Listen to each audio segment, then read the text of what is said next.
Vivo launch করলো তাদের Y line আপের আরও একটি নতুন ডিভাইস, যার নাম Vivo Y28। ফোনটিকে দুইটি ভেরিয়েন্টে লঞ্চ করা হয়েছে, 6128 20,999 টাকা এবং 8256 জিবি 25,999 টাকা। তো আজকে ভিডিওতে আমরা এই ফোনটিকে আনবক্স করব এবং ভালো খারাপ দিক সহ এই প্রাইস পয়েন্ট থেকে ফোনটিতে যা কিছু অফার করা হয়েছে তা সত্যিই কতটুকু কাজের হবে সেটি জানতে লাইক অ্যান্ড সাবস্ক্রাইব করে পুরো ভিডিওটার সাথেই থাকুন। পুরো ভিডিওটা জুড়ে আমি তিতাস থাকবো আপনাদের সাথে, আর আপনারা দেখছেন Titas tech ultra YouTube channel. তো চলুন শুরু করি আজকের এই ইন্টারেস্টিং ভিডিও। শুরুতেই কথা বলতে চাই ফোনটির বক্স কন্টেন্ট দিয়ে। তো বক্সটি ওপেন করলে অ্যাট ফার্স্ট পাবে ডিভাইসটি, দেন ডকুমেন্টেশন, একটি transparent back cover, 44 watt charger, USB type C cable and SIM card tools থাকবে। তো বক্স কন্টেন্ট হিসেবে এসবই প্রোভাইড করেছে ভিভো। ডিজাইন, ফোনটির ডিজাইন অ্যান্ড বিল্ড কোয়ালিটির কথা বলতে গেলে ফোনটিকে এক কথায় অসাধারণ করা হয়েছে। এছাড়া ভিভো বরাবরই খুব সুন্দর ডিজাইন করে থাকে, এটার বেলাও ব্যতিক্রম করা হয়নি। Front glass and back plastic বা পলিকার্বনেট বিল্ড এবং ফোনটিকে দুইটি কালার ভেরিয়েন্টে লঞ্চ করা হয়েছে, crystal purple and glitter aqua. Ports and button হিসেবে ফোনটিতে প্রয়োজনীয় সব কিছুই প্রোভাইড করা হয়েছে, অ্যান্ড সেকেন্ডারি নয়েজ ক্যান্সেলিং মাইকটাও থাকছে, কিন্তু থাকছে না স্টিরিও স্পিকার। অ্যান্ড সিকিউরিটি সেন্সরের কথা বলতে গেলে এখানে সাইড মাউন্টেড ফিঙ্গারপ্রিন্ট স্ক্যানার ব্যবহার করা হয়েছে, যেটি বেশ ফাস্ট অ্যান্ড অ্যাকুরেট। তবে ডিসপ্লে সেকশনে রয়েছে 6.68 ইঞ্চের একটি IPS LCD প্যানেল, যার রেজুলেশন HD+, অর্থাৎ 720x1608 পিক্সেল উইথ 90 হার্টসের ফাস্ট রিফ্রেশ রেট থাকবে। 1000 নিট পিক ব্রাইটনেস, যার ফলে আউটডোর লাইট কন্ডিশনেও কোনো প্রকার ব্রাইটনেসজনিত সমস্যায় পড়া লাগবে না।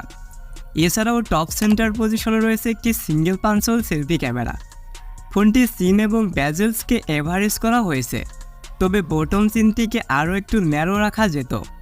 এবং এই ডিসপ্লেটার পিক্সেল ডেনসিটি হচ্ছে 264 ppi। এছাড়াও ডিসপ্লেটি কিন্তু যথেষ্ট কালারফুল, 16.7 মিলিয়ন কালার রয়েছে এইখানে। তবে HD+ রেজুলেশন হওয়ার কারণে শার্পনেস অ্যান্ড ডিটেলসের ঘাটতি অবশ্যই ফিল করবেন। তো আমার মতে 20-22 হাজার টাকার একটা ডিভাইসে অ্যামোলেড না হলেও ফুল HD+ একলিস্ট থাকার দরকার ছিল। তো ডিসপ্লে রেখে যদি এখন আমরা এর ক্যামেরা সেকশনে আসি, তাহলে রিয়ারে রয়েছে ডুয়েল ক্যামেরা সেটআপ উইথ একটি LED ফ্ল্যাশ লাইট, যার মেইন ক্যামেরাটি হচ্ছে 50 মেগাপিক্সেল, 2 মেগাপিক্সেলের একটি ডেপথ সেন্সর, ফ্রন্টে রয়েছে 8 মেগাপিক্সেলের একটি সেলফি ক্যামেরা। তো মেইন ক্যামেরা 50 মেগাপিক্সেলের কথা বলতে গেলে এটি দ্বারা day light or low light দুই ধরনের লাইট কন্ডিশনে বেশ কোয়ালিটিফুল পিকচারগুলোকে ক্যাপচার করা যাবে, যা এই প্রাইসের অন্যান্য ডিভাইসগুলোর মতোই পারফরমেন্স দিতে পারবে। তবে ভিডিও রেকর্ড করতে পারবে শুধুমাত্র 1080p এবং 30 fps পার সেকেন্ডে। অবশ্যই 2K-তে ভিডিও রেকর্ড করতে পারলে সবথেকে বেস্ট হতো। তো আমার মতে ফোনটার ক্যামেরা সেকশন ঠিকঠাকই রয়েছে। দেখে নেওয়া যাক ফোনটির পারফরমেন্স সেকশনে কী রয়েছে। ফোনটিতে চিপ হিসেবে ইউজ করা হয়েছে MediaTek Helio G85, যেটি 12 ন্যানোমিটারের 2 GHz-এর একটি অক্টোকোর চিপ, যার জিপিইউতে রয়েছে Mali G52। প্রথমে যেমনটা বলছিলাম, এই ফোনটিকে দুটি ভেরিয়েন্টে লঞ্চ করা হয়েছে, 6128 অ্যান্ড 8256 জিবি ভেরিয়েন্ট। তো এই ফোনটিতে যে চিপটা ইউজ করা হয়েছে এটি কোনোভাবেই এই প্রাইস পয়েন্ট থেকে মেনে নেওয়ার মতো না। অবশ্যই এখানে আরও পাওয়ারফুল চিপ দরকার ছিল, অ্যাটলিস্ট MediaTek Helio G99 থাকার দরকার ছিল। আর এই চিপটার কথা বলতে গেলে এটি দ্বারা রেগুলার কাজগুলো ঠিকঠাকভাবেই করতে পারবেন, তবে ভারী কাজগুলো করার সময় অবশ্যই ল্যাগ অ্যান্ড ফ্রেম ড্রপের দেখা পেয়ে যাবেন, সে মাল্টিটাস্কিং হোক বা গেমিংয়ের বেলায় হোক। গেমিংয়ে সর্বোচ্চ HD অ্যান্ড হাই ফ্রেম রেটে গেম প্লে করা যায়, তবে ল্যাগ অ্যান্ড ফ্রেম ড্রপের কারণে আপনি ঠিকঠাকভাবে গেমিংই করতে পারবেন না। হালকা লাইট ভার্সনের গেমগুলো এই চিপটি থেকে ভালোভাবে প্লে করা যায়। সেই সাথে ফোনটিতে রয়েছে 6000 মিলিঅ্যাম্পের একটা ব্যাটারি অ্যান্ড 44 ওয়াট একটি ফাস্ট চার্জার। ব্যাটারি ব্যাকআপের কথা বলতে গেলে নর্মাল বা বেসিক ইউজে 2 দিনের মতো ব্যাটারি ব্যাকআপ পেয়ে যাবে, অ্যান্ড হেভি ইউজের কথা বলতে গেলে 9 থেকে 10 ঘন্টার মতো স্ক্রিন অন টাইমকে পেয়ে যাবে। ফোনটির পজিটিভ সাইডের কথা বলতে গেলে শুধুমাত্র ব্যাটারি সেকশন ব্যতীত সবই নেগেটিভ সাইড। কারণ HD plus display, MediaTek Helio G85, 50 megapixel camera, এগুলো তো আমরা 15-16 হাজার টাকার ফোনেই পেয়ে থাকি।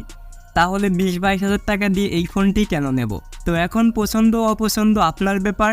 আমি শুধুমাত্র এটুকুই বলতে পারি যে এই প্রাইস পয়েন্ট থেকে আপনি এর থেকেও অনেক বেটার পারফরমেন্স আলো স্মার্টফোন বাজারে অলরেডি পেয়ে যাবেন। তো আই থিঙ্ক আপনি বুঝতে পেরেছেন যে এই ডিভাইসটা আপনার জন্য কেমন হবে। তো ভিডিওটি ভালো লাগলে অবশ্যই একটি লাইক করবেন, চ্যানেলে আপনি নতুন হলে চ্যানেলটিকে সাবস্ক্রাইব করতে পারেন। আর সম্পূর্ণ ভিডিওটা দেখার জন্য অসংখ্য ধন্যবাদ।